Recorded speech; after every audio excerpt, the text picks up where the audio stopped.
Hey everybody, Shoebox Legends here. Thanks for joining me for the conclusion of the Big Fish Card of the Month project for the year 2020. If you haven't caught any of these episodes, or maybe you're new to the channel, 2020 represented my 15th year back in the hobby as an adult, my second go around. And also I turned 40 this year. And so two kind of milestones that occurred for me. And in order to celebrate that, I decided to pick up a big or significant card that I've always wanted for my collection each month of the year, and have shown them off here on the channel. Happy to say that with some planning and things like that, and selling of cards, and I've managed to make it here to the end of the year, and I did successfully add and showcase a Big Fish card every month, January through December, and some of them are in the background there, just to give you something to look at when I'm gabbing. But it's not a coincidence that I chose these four to put in the background, because these are all pretty big, key, important rookie cards in their respective hobbies, hockey and baseball. And that's something that I really tried to target this year with this project. So when I sat down at the beginning of the year and kind of made a list of what some of the bigger cards were that I wanted to go after for this initiative, a lot of them were rookie cards. I can't help it. I was born, in the 80s, and I grew up as a kid collector in the late 80s through the mid 90s, where the rookie card was just king. And a lot of that just wore off on me. I understand people who complain about or don't understand the discrepancy between a rookie and a second year card. And they're all very similar. Why would the rookie be worth so much more? I get it. But at the end of the day, I love the rookie. I'm just a product of my generation. And so tried to target some key ones that I've always wanted and never been able to acquire or attain for whatever reason in my time in the hobby. And while I didn't do that every month, I did do that again in the final month of December. Have a very big rookie card here. This might be one that, the average collector who's not very knowledgeable on hockey may not recognize at first, but I think if you'll stick with me for just a few minutes and listen to a little bit of this guy's story and a little bit of information about this card, you may understand why, to me, this was such a big deal. Really excited to pull this one in. So after 2 minutes of blabbing here, let's take a look at the Big Fish card for December of 2022. It is the Topps Phil Esposito rookie card in a PSA EX5. So gorgeous copy here. This represents, everything that I look for in vintage cardboard. It is well centered, which is so hard with this particular set and with this card in particular. I looked on eBay. I actually thought to look before pressing the record button here. And first of all, there aren't a lot of these. So I suspect that compared to like baseball cards in the 60s, Topps just didn't produce a lot of hockey product, or the demand was lower and the print runs were lower as such, because you just don't see as many of these. Like if you want to find a 65 Topps Mickey Mantle, it's going to be an expensive card, but there are hundreds of them literally, on eBay or other sites, at your fingertips. Not really the case for the Phil Esposito. I looked before this episode, and granted, it may be a week or two before I get this up, but there weren't more than maybe a dozen total graded copies of this card in any grade from any major grader. And I can honestly say that out of all 12 of those, none of them were centered even close to as good as this card is. So this is one that stuck out to me. I have been trying to find this card for probably 5+ years and have never been able to find a copy that looks like this at a price that I could afford. So I'm just so excited to bring this home. I mean, if you're looking at this arm's length away, you're probably wondering why this got a 5. I mean, the corners aren't bad. The centering is perfect. The image is, visually very sharp. There aren't any creases or wrinkles through the card, really anywhere. There's a little bit of scuffing, but this is on the PSA slab here. The card itself is actually beautiful. The back even, not that I care too much about this, but even the back is well centered. It's not like miscut or anything like you might, expect with a vintage card that gets a 4 or a 5 from PSA. So it was kind of scratching my head. I couldn't tell online why this got the grade that it did of a 5. When I got it in hand, I found the issue, and I should be able to point it out on camera, but along the right border, maybe about even with the logo here of the patch and his shoulder pad, and sorry for the glare, there's a little bump in the card, or like a nick in the card. It's right about here at the end of my marker.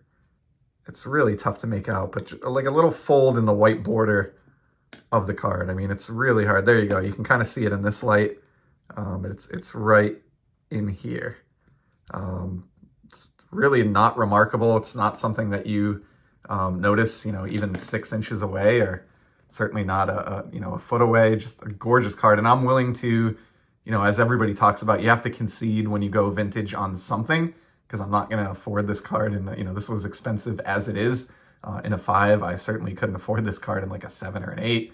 Wouldn't even dream of it. And so in this case, I'm more than willing to concede tiny little bit of border chip there for the overall just amazing visual appeal. And as far as the subject, if you're not a hockey fan, why would I want a Phil Esposito rookie card? Aside from it being a tough card to attain, this guy was an animal.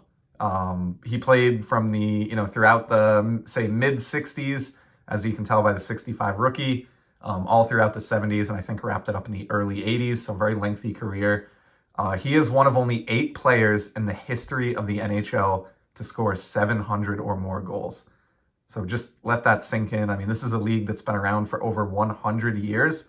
And I know, just like in baseball, in the early days, the offensive numbers weren't what they were. But even still, I mean, this guy debuted, 60 years ago now? And in all that time, even since, 60 years later, there are only 8 guys who have ever scored 700 goals.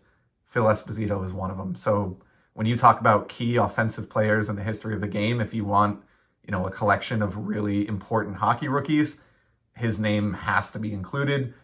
He scored 717 precisely, which is still good for 7th all time. Ovechkin has already passed him, so I don't think he's really being threatened by anyone else. So he'll be in 7th for the foreseeable future. Monster point producer as well. So he ended up with 1,590 career points, which is still, to this day, 10th all time. Now in points, I think Ovechkin and Crosby will actually likely pass him, but even still, he'll still be in the top dozen in points, and there's nobody for a long time after Sid and Ovechkin that is, even remotely close. McDavid might be the next person 10 years from now to threaten that.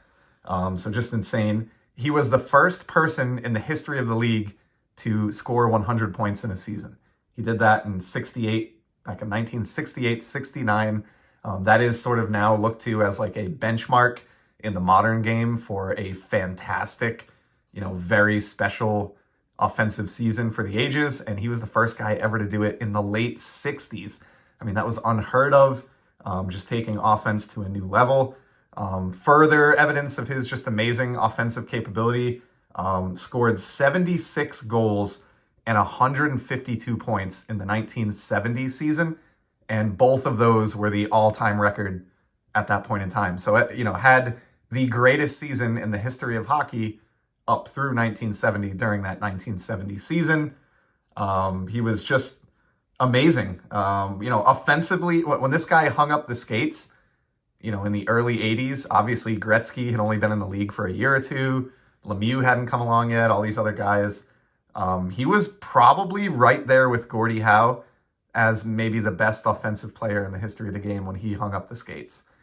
So just awesome. I'm blabbing on a lot here, but I just really, really like this guy. And, he stayed involved in the game of hockey. I think he still does color commentary maybe, or radio or something for Tampa Bay Lightning games. He's like a part owner of that franchise. He's a hockey lifer. And anyone who's, chased a card in our hobby for like years and years and years, and then finally been able to bring home, an example, like a tough card like this that they're proud of, knows that feeling of just hobby elation. There are a few things like it, just exercising patience, waiting it out for that perfect copy for your collection, then finally bringing it home. And I'll leave you, as we approach the 10-minute mark here, I do want to wrap this up and wrap up this series, this Big Fish series for the year. I'll leave you with a quote about Esposito that I just think is hilarious. I've read a few different books about those early 70s Boston Bruins teams with which he won 2 Stanley Cups. And I should mention also 6 Art Ross trophies for most points in the league and 2 MVPs, along with all the other accolades. But There was, so in Boston at the time in the early 70s, the Bruins were wildly popular after those 2 Stanley Cups. And there was a bumper sticker that you would see on cars in the Boston area because Esposito was known for getting the dirty goals. Like, he had a very heavy shot. So he did score a lot with like a heavy wrist shot, just super strong guy, like a behemoth on skates. But he would also go to the front of the net, and just hang out in those areas where you took a beating to be there, especially in the old days of the NHL, slashing and cross-checking and tripping and all that was just, that's what you dealt with when you stood in front of the net. But if you could do that, you could score, a lot of kind of garbage goals. And he made his living in front of the net. And so the bumper sticker that was popular at the time was Jesus Saves, which is a very popular bumper sticker back then. And then after that, it said Esposito Scores on the Rebound. And I just thought that's a hilarious way to sum up the career of one of the best guys ever to play the game, and a great way to wrap up the Big Fish project here on the channel for 2022. Just so proud of this card. Really appreciate everybody who spent time hanging out for any of these Big Fish videos in the past year. Not going to hold myself to a commitment like this in the coming year. It was a little bit of not a stretch, but it was a challenge to get a card like this each month in 2022. So I will continue to search out and pick up big cards, but it just won't be as regular. But this was a ton of fun.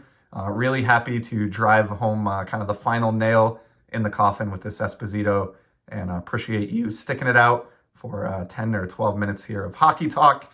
I will certainly be back in the very near future.